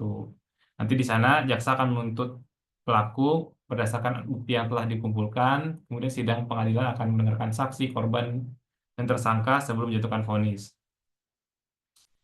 Di sini ancaman hukuman bagi pelaku child grooming bisa dilihat tadi di pasal-pasal yang sudah kita ulas. Kemudian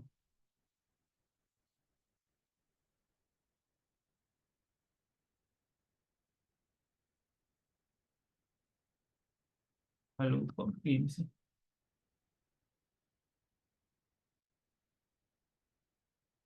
Oke, jika pelaku dinyatakan bersalah untuk eksekusi dan pemantauan pasca kasus, jika pelaku dinyatakan bersalah, putusan pengadilan akan dieksekusi oleh jaksa sebagai eksekutor.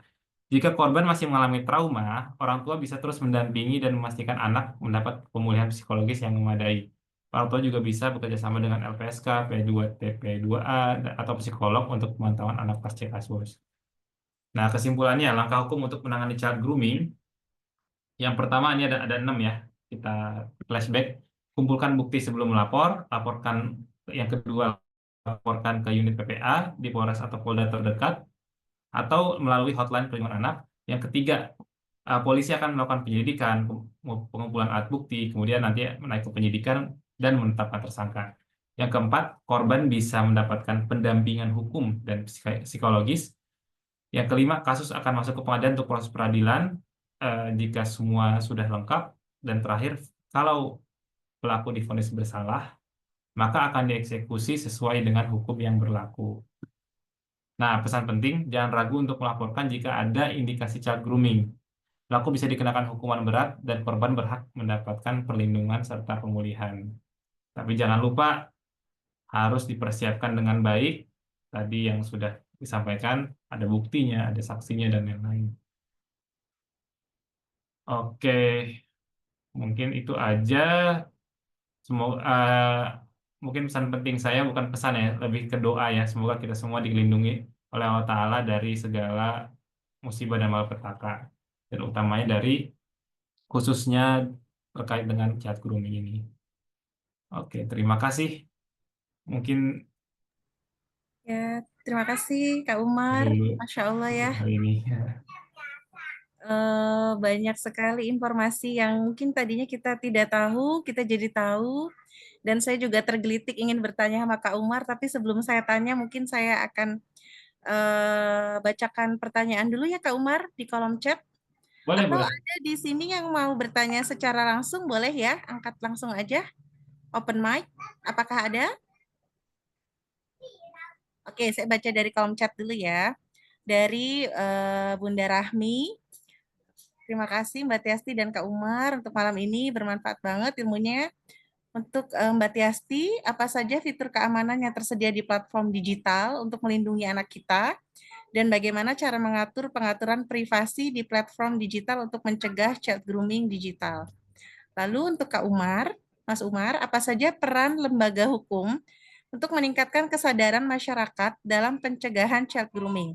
Dan program apa saja yang dapat dilakukan untuk mensupport korban child grooming dan keluarganya? Terima kasih. Silakan mau Mbak Tiasti dulu atau Mas Umar dulu yang menjawab? Mungkin Mas Umar dulu ya, Mbak Tiasti sedang di jalan sepertinya. Silakan Mas Umar. Tadi pertanyaan apa yang nomor Untuk Pak Umar, pertanyaannya lebih kepada apa namanya program ya? Program apa? program apa yang Yang pertama itu apa saja peran lembaga hukum untuk meningkatkan kesadaran masyarakat dalam pencegahan child grooming? Oke. Yang kedua, program apa yang dapat dilakukan untuk program apa yang dapat dilakukan untuk mensupport korban dari child grooming, dan apa ya istilahnya, program apa gitu ya untuk para korbannya gitu. Tadi sepertinya sudah ya. Silakan Sudah Mas. ya. Oke, untuk yang pertama mungkin lembaga hukum ya. Kalau dalam konteks saya sebagai advokat, yang pasti untuk kita bisa sebatas memberikan wawasan atau memberikan pendampingan secara hukumnya. Jadi kalau misalkan kita diminta untuk bantuan untuk pendampingan kepada anak yang ya sebagai korban child grooming atau diminta oleh orang tuanya, kita akan menjadi eh, pintu terdepan lah untuk melakukan, untuk pertama-tama kita kita cek dulu ini kasusnya masuknya ke pasal yang mana. Jadi kita lihat secara secara secara hukumnya kira-kira ini masuk ke child grooming atau masuknya ke yang lain. Karena kan semuanya harus dicek dulu ya, terutama apakah apakah dia betul-betul masuknya anak atau bukan anak. Kita lihat di mengenai definisi anak secara undang-undang. Kemudian apa saja yang bisa dilakukan? Yang pasti salah satu tadi sudah ada di slide, yaitu kita bisa memberikan insight dalam bentuk resume. Jadi kita bisa bisa membantu menerjemahkan bahasa-bahasa anak tadi yang jadi menjadi korban. Kita bantu untuk menggali lebih dalam, meminta bantuan orang tuanya atau kita jadi teman bagi si anak. Kemudian kita buat dalam bentuk kronologi atau dan resum perkara yang baik. Jadi kronologi tadi nanti menjadi bahan kita eh, untuk membuat resum perkara yang akan kita sampaikan ke pihak kepolisian. Nah, ada juga peran seperti lembaga lembaga perlindungan saksi dan korban, seperti Komnas Perlindungan Anak. Nah, mereka ini sebenarnya kalau kalau misalkan saya baca lagi, eh, kurang lebih seperti advokatnya para korban pelecehan seksual gitu, khususnya untuk anak ya. Kita dalam hal ini kita ngomongin anak. Jadi kalau misalkan mereka kalau kalau misalkan para masyarakat sebagai korban tidak bisa mengakses mengakses lembaga-lembaga hukum ini, maka bisa juga menggunakan lembaga-lembaga yang swasta seperti advokat, seperti saya.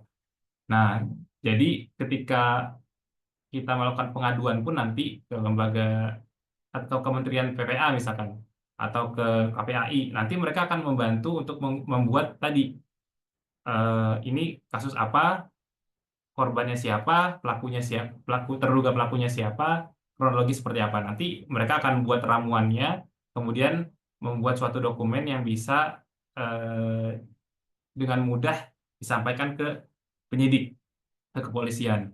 Nanti hasilnya ya otomatis nggak perlu bolak-balik untuk pemeriksaan seperti orang yang benar-benar baru pertama kali gitu ke kantor polisi begitu. Tapi kalau untuk yang pertanyaan kedua mungkin lebih cocok ditanyakan ke Kak Tiasti ya. Soalnya itu untuk support, lebih lebih ke support ini, support secara psikologis kayaknya tadi Bunda ya. Iya, betul. Tadi sebenarnya sih mungkin saya bantu sedikit ya. Sebenarnya di slide Kak Umar juga sudah terjawab ya tadi ya, bantuan dari psikolog gitu ya, Iya. psikiater. Kalau memang kiranya eh, yang dialami itu pasti akan ada trauma gitu ya. Dan penghayatan setiap orang kan berbeda dan yang dialaminya juga berbeda. Ada yang sudah sampai mungkin child groomingnya sudah sampai pelecehan, ada yang mungkin baru meraba tadi ya seperti anaknya Mbak Testi itu apa bahu gitu ya. Alhamdulillah langsung Hmm. ketahuan gitu ya. Jadi memang eh, apa namanya program yang bisa dilakukan untuk korban adalah tadi ya konsul kepada psikolog gitu ya jika dirasa sudah muncul gejala-gejala yang mengkhawatirkan seperti kecemasan, kemudian menutup diri gitu ya, tidak mau apa menarik diri, kemudian rendah diri dan lain-lain gitu ya. Itu baiknya untuk segera ke psikolog karena sekarang juga sudah oleh pemerintah sudah diwadahi ya melalui BPJS kita bisa lewat puskesmas langsung ada kita namanya itu Kirana gitu ya, poli pelayanan Kirana, langsung bertemu dengan dokter umum. Di dokter umum akan mendapatkan diagnosa, lalu nanti di situ ditanya apakah ini akan lanjut ke psikiater atau tidak gitu ya, tergantung gejalanya apakah berat, ringan atau ini gitu ya, sedang gitu ya. Jadi seperti itu. Yang pasti adalah yang harus kita lakukan adalah sebagai orang tua membangun komunikasi yang baik. Karena lewat komunikasi yang baik, anak jadi mudah cerita gitu sama kita ya. Karena jangan sampai anak mencari di luar sana tempat nyaman untuk mereka bercerita gitu ya. Itu juga catatan buat diri saya yang punya 4 anak perempuan ini gitu ya. Jadi mudah-mudahan selalu Allah lindungi ya semua anak-anak kita ya bunda-bunda ya, Masya Allah. Baik, lanjut nih Kak Umar, ada pertanyaan lagi, mungkin masih nyambung ya dengan tadi tuh, apakah dari Bunda Erna lagi, apakah akan dikenakan biaya saat korban melapor dan meminta bantuan? Jika ada, berapa ya biayanya? Atau adakah bantuan gratis untuk para korban? Nah, benar nih, kita nih sebagai orang awam kadang-kadang bingung gitu Kak Umar ya. Kan kalau kita nonton yang artis ya, NM, Ya. inisial anaknya NM itu kan enak gitu. Maksudnya dia kan punya ini ya, punya istilahnya punya uang sehingga bisa ditaruh di rumah aman gitu ya ngelihatnya. Nah, bagi orang-orang yang tidak punya akses informasi seperti kita ini dan mengalami gitu ya, itu gimana sih Kak Umar gitu ya? Kan kayaknya kita pribadi aja yang sering belajar tuh kayak masih ngawang-ngawang juga gimana ya langkahnya gitu kan. Kan kasihan gitu ya buat yang di bawah-bawah yang menengah ke bawah tuh kayaknya malah banyak gitu kan anak-anak jalanan gitu kan Ya. yang mengalami pelecehan seksual gitu ya dari teman di atas usianya itu banyak banget gitu kan. Gimana tuh Kak? Ya, kalau melapor sebenarnya nggak akan dikenakan biaya secara resmi, nggak akan ada. Cuma memang bahkan kalaupun nggak benar-benar resmi ya, benar-benar sesuai dengan peraturan-peraturan yang berlaku, tetap aja akan keluar biaya untuk diri sendiri, entah itu bolak-baliknya, nanti ada klarifikasi segala macam, itu tetap akan ada biaya. Jadi memang walaupun saya katakan tadi nggak ada biaya, tapi tetap harus menyiapkan paling tidak operasional untuk pelaporan. Kemudian kalau misalkan ingin didampingi oleh pendamping hukum atau advokat atau konsultan, atau misalkan nanti dengan psikolog, itu pasti perlu kos lebih. Kenapa? Karena bagi seorang advokat kan ada fee-nya. Ada fee-nya, dan fee-nya berapa ya disepakati dengan advokat yang bersangkutan. Nanti ada yang pendampingan secara psikologis, ada psikolog, ada fee-nya lagi. Fee-nya berapa? Kembali lagi kesepakatan dengan psikolog. Tapi kalau misalkan biaya pelaporan ke kepolisian, itu nggak ada. Saya jamin nggak ada. Nanti di tengah jalan ternyata ada oknum-oknum, ya mungkin aja. Biasanya mereka ini mulai masuk dengan cara mau dibantu atau enggak gitu. Pertanyaan-pertanyaan seperti itu. Ini perlu ada pengawalan, perlu ada monitor lebih lanjut biar enggak kececer segala macam. Ya sebenarnya tapi itu enggak ada secara resmi. Dan saya berapa kali ketemu sama lawyer-lawyer yang menggunakan ya jasa-jasa seperti itu yang oknum-oknum nggak jelas. Eh, Sama aja, jadi nggak ada tetap aja nggak ada kepastian yang diberikan gitu loh. Uang udah keluar sama teman saya ini, tapi tetap aja perkaranya nggak sesuai dengan janji atau apa angin surga yang disampaikan oleh oknum polisi tersebut. Tapi itu oknum, nggak semuanya kayak gitu. Apalagi kalau misalkan udah urusannya dengan ini ya, dengan pelecehan seperti ini, dia lebih masalah private. Insya Allah sih nggak akan ada apa eh, kolekan-kolekan lah.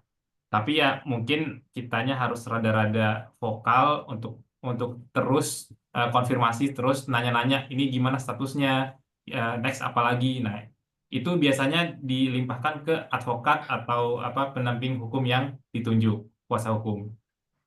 Karena orang tua mungkin ya capek, malu dan sebagainya, kuasa hukumlah yang maju secara profesional untuk menggantikan atau mewakili pihak keluarga dan anak gitu. Artinya kalau secara berarti dari pemerintah sendiri sebenarnya tidak ada gitu ya Kak ya? Biaya nggak ada, dari Gratis gitu pemerintah mah ya, nggak ada. Insya Allah pendampingan gratis gitu semua. ya? Nggak ada ya jadi ya? Nggak Kasihan ada. juga ya bagi yang sedangkan yang paling banyak kasusnya gitu kan kelas menengah Iya, bawah ya betul. Kak ya gitu loh. Saya Betul. sendiri pernah mengajar relawan dulu di Masjid Terminal itu kan Masjid Terminal Depok itu kan banyak sekali ibunya bercerita gitu kan Iya. pelecehan seksual anaknya dibawa kabur si ibu ini ternyata punya kartu keluarga dengan berbagai ayah yang berbeda gitu kan anaknya Hmm. tidak terlindungi kan gimana ya kalau kayak gini ya apakah tidak ada pemerintah tuh upaya gitu ya untuk melindungi orang-orang menengah bawah yang mengalami pelecehan seperti ini gitu ya Kak. Sejauh ini gimana? Kayaknya Sebenarnya kalau lihat ada statistik dari apa Komnas Perlindungan Anak, dari LPSK dan lain-lain, eh, kalau ada statistik itu berarti kan ada aduan, ada laporan. Nah, tapi penanggulangannya seperti apa, penanganannya seperti apa? Nah, ini yang perlu dicek lagi. Karena memang untuk melaporkan seseorang, untuk memastikan betul dia pelakunya itu emang sulit. Bahkan yang betul-betul sudah buktinya jelas-jelas aja bisa iya, bisa jadi betul. ada kendala di tengah jalan. Iya, Makanya saya nggak heran kenapa ibaratnya kok sulit untuk apa iya, kasihan sekali sih banyak masyarakat kita yang belum iya. belum bisa terbantu gitu ya terbantu oleh pemerintah atau dijangkau oleh pemerintah karena memang untuk membuat sistem yang bisa menjangkau itu nggak semudah itu. Nanti Oke. udah dijangkau cuma dapat laporan aja, statistik aja. Iya, Tapi penanggulangan seperti apa segala macam, nggak ya itu jelas ya. PR lebih lanjut begitu. Dan belum ada terlihat strategi apa gitu ya dari pemerintah untuk lakukan itu belum terlihat gitu ya Kak ya. Nah, itu PR kita bareng-bareng eh, Iya, sosialisasi ke masyarakat. betul. Untuk apa? Untuk setiap upaya hukum yang akan dilakukan dari pelaporan atau aduan tindak pidana ini, tindak pidana child grooming, ya eh, kita harus siapkan sematang mungkin. Biar apa? Biar laporan kita bisa Lolos ya, berjalan gitu. dijalankan. Oke, baik. Terima kasih Kak Umar. Ya. Teman-teman yang lain ada yang mau bertanya? Silahkan. Kalau tidak, saya masih ada pertanyaan buat Kak Umar. Mungkin terakhir. Teman-teman, apakah ada? Sepertinya sudah tertidur lelap kah? Udah iya Sudah hampir jam setengah 11 satu ya. kurang, iya. Baik, saya cuma penasaran nih Kak Umar ya, mungkin karena Ya. saya juga buta hukum gitu ya. Jadi tadi saya memperhatikan tuh yang pertama saya gemes banget kok dihukumnya cuma sebentar gitu ya. 9 tahun, 12 tahun, 15 tahun gitu. Kayak paling lama 15 tahun gitu ya. Sedangkan trauma yang akan dialami oleh anak gitu ya, remaja yang mengalami itu kan seumur hidup gitu ya. Kayaknya nggak adil gitu itu yang pertama. Itu gimana sih sebagai konsultan hukum, saya kan buta ya, kok Ya. kenapa sih ngasih hukumannya tuh segitu-segitu ya pasal tuh kok nggak yang seumur hidup kayak atau kayak gimana dikebiri kayak gitu ya. Nah, terus pertama itu. Yang kedua adalah tadi saya memperhatikan di pasal berapa saya lupa, pokoknya kalau dia ada hubungan seperti misalnya guru dan murid, dokteran Hmm. itu dia lebih lama ya dibandingkan hanya Ya, orang lain, betul ya? Nah itu tuh betul, betul. ini mungkin dari sisi hukum ya, saya cuma penasaran aja orangnya itu kenapa ya Kak gitu ya? Pertanyaannya itu yang kedua. Terus yang ketiga adalah tadi saya penasaran dengan apa namanya anak disabilitas gitu ya. Tadi kan Kak Umar pernah menangani anak autisnya sebagai pelakunya atau korbannya, Kak? Pelaku. Jadi anak autis ini Oh, lagi beger, lagi remaja. oh, Mungkin secara subhanallah. libido lagi tinggi, Hmm, kemudian ya dia apa di sekolah luar biasa ketemu oke. sama lawan jenis ya pengen lah gitu kan. Oh, di Eh, sekolahnya itu di sekolahnya. kejadiannya. Oh, Kemudian pihak subhanallah. Iya. keluarga keluarga apa korban ya nggak terima dan lapor ke polisi. Itu salahnya. Oh, Bukannya diselesaikan secara musyawarah dulu, heeh, heeh. tapi langsung ke sana. Padahal sama-sama tahu orang pelaku sama korbannya sama-sama sekolah di SLB harusnya kan paham ya Ya, secara iya, posisi. iya. Ya mungkin namanya orang tua ya Kak, Ya, marah iya, ya, kita wajar lah ya, betul. sudah menjaga anak sedemikian rupa gitu kan. Nah itu Betul. bagaimana sih prosedur hukum buat ke anak-anak atau orang-orang disabilitas itu? Tadi kan kayaknya belum terlalu dijelaskan ya, apakah memang Ya, sama hukumannya atau seperti apa? Itu sih Kak, banyak ya? pertanyaan Banyak saya. juga. Kayaknya insya Allah nggak akan kejawab semua. Cuman Ya, insya Allah. untuk yang nomor satu, udah mungkin udah kejawab, Bunda. Oh ya, Jadi tadi sudah ya. kenapa? Karena tadi kan pertanyaan nomor satu apa dah? Sorry. Saya juga lupa tadi apa ya. Apa kenapa sih cuma cuma apa cuma 9 Oh, tahun, iya, kenapa iya, sih iya. cuma Kok 2 sebentar tahun dan banget, seumur hidup? ya. Alhamdulillah Heeh. kita kan tadi sama-sama baca di KUHP baru, pemerintah sudah menerapkan hukuman yang lebih berat, yang awalnya cuma 5 tahun jadi 9 tahun Oh minimalnya. gitu, Iya, itu udah jadi lebih berat kemudian ya. yang awalnya 7 tahun karena ada hubungan tadi guru dan murid, 12 tahun ya. pejabat dengan bawahannya, 12, sekarang 15. jadi 12 tahun. Heeh. Dan terakhir, kalau misalkan dia menyebabkan mati, yang menyebabkan mati, dia ada penjara seumur hidup dan hukuman mati di KUHP baru. Jadi insya Allah keresahan-keresahan kita sebagai orang tua atau orang tua korban itu sudah terwakili saat ini. Dan sangat banyak yang sebelumnya mungkin terpisah di beberapa undang-undang, sekarang ya semakin mengerucut lah. Dan banyak sekali eh, pasalnya dari undang-undang tindak pidana kekerasan anak, tindak pidana kekerasan seksual, kemudian KUHP baru, ada undang-undang ITE, ada pornografi, itu banyak sekali. Jadi bisa bisa bisa masing-masing pasal kalau misalkan emang kena semua di satu Jadi bisa tindak berlapis pidana ya. bisa berlapis Hmm. gitu. Kayak yang Fadel dapatkan ya, Ya. berlapis gitu ya. Oke, oke. Nah, tadi yang ketiga apa ya? Tadi yang pertanyaan Itu yang disabilitas. disabilitas. Nah, kalau disabilitas ini karena memang kita materinya apa? Saya fokus ke child groomingnya dan kita nggak ada request dari Katias kemarin masalah Oh gitu, ya. disabilitasnya. Jadi ya kalau disabilitas itu lebih ke dia tidak secara sengaja dan sadar penuh. Oh gitu. Ya, karena kalau misalkan kita baca tadi di pasal-pasal yang saya share di setiap apa setiap pasal itu kan ada setiap orang. Nah, orang ini syaratnya itu dia itu cakap dan dia sadar gitu loh. Dalam Eh, artian disable ini dianggap kurang sadar gitu ya. Ya, jadi dia di Gitu bawah ya, bisa pengampuan bahasanya, dikatakan di ya. bawah pengampuan, Di di bawah bawah pengampuan pengampuan. wali. Iya, iya, baik betul Nah, saya jadi tahu itu. dan apa bahkan anak sekalipun dia akan berbeda penanganannya. Apalagi kalau ini udah anak karena di bawah umur, dia autis pula, punya punya permasalahan secara psikologi. Kalau di dalam hukum pidana ada istilah itu eh, alasan pembenar, ada istilahnya alasan pemaaf. Nah, kalau yang ini autism ini jatuhnya ke alasan pemaaf. Jadi secara secara hukum maupun secara nalar ya logika ya dapat dimaafkan. Tapi bukan berarti tindakannya dapat dibenarkan. Berbeda sama tindakan tindakan eksekusinya jaksa eksekutor. Jaksa eksekutor ketika melakukan eksekusi hukuman mati kepada pelaku tindak pidana kepada terpidana, dia mendapatkan alasan pembenar tapi bukan alasan pemaaf. Dia dibenarkan untuk apa? Untuk menembak atau ya di sini ditembak ya, ditembak pelaku pelaku suatu tindak pidana, tapi ya sebenarnya tidak ada yang memaafkan tindakan itu. Tetap aja yang namanya membunuh itu pelaku tercela. Tapi karena ada undang-undang yang menyatakan dia punya wewenang, diberikan alasan pembenar gitu. Berarti tidak dihukum ya, Kak ya? Dengan kata lain, tidak Sejauh ini mendapatkan sih hukuman. alhamdulillah yang kasus kita tangani jadi mandek Tidak aja ya? gitu di kepolisian. Oke. Polisi juga bingung mau nerapinnya gimana kan? Iya, betul pasalnya ya. Yang pasti polisi itu akan membuat satu upaya namanya restoratif justice. Oke. Jadi untuk ada upaya damai lah Hmm, kedua hmm. kedua belah pihak. Kalau misalkan nggak mau juga damai, biasanya dibiarin aja sama polisi. Oh, gitu ya. Hmm. Baik. Jadi berkas numpuk aja nanti Iya, eh, iya, di iya. ada aja alasan dari mereka itu. Gitu ya. Iya.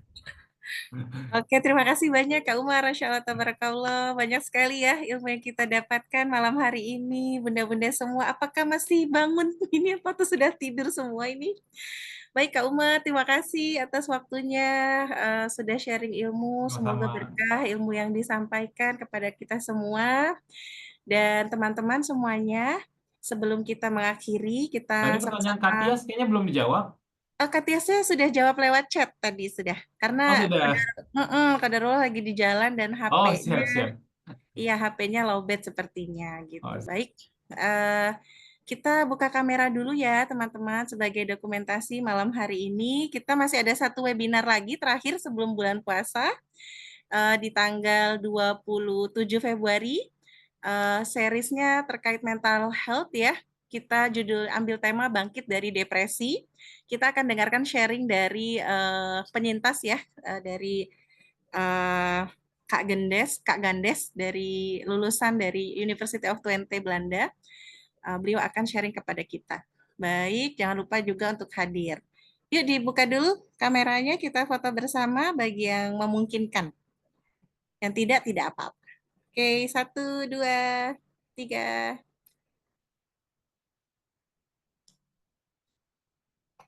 Baik, terima kasih banyak. Udah baru muncul. Ulangin sekali lagi. Dia baru muncul, saya udah pencet. Sekali lagi ya Bunda. 1, 2, 3. Baik, alhamdulillahirrabbilalamin. Terima kasih banyak. Jazakumullah khairan kasiron kepada semua teman-teman yang sudah hadir, setia bersama psikologi anak usia dini. Dan Kak Umar, terima kasih banyak. Semoga tidak kapok ya Kak untuk sharing ilmu di sini. Barakallahu maaf, fiik. mohon maaf, masih jauh kayak dari Kak Tias ini cara Oh, penyampaiannya. tidaklah sama kok Kak. Alhamdulillah kita semua sangat bersyukur mendapatkan ilmu pada malam hari ini dengan sangat lengkap gitu ya. Masya Allah, tabarakallah. Jika ada pertanyaan lebih lanjut, boleh di grup ya teman-teman semuanya. Terima kasih, selamat beristirahat. Wassalamualaikum warahmatullahi wabarakatuh. Mohon maaf jika saya ada kesalahan ya Kak Umar, semuanya Ya, sama-sama. teman-teman. Waalaikumsalam warahmatullahi wabarakatuh. Saya tutup ya. Izin live ya.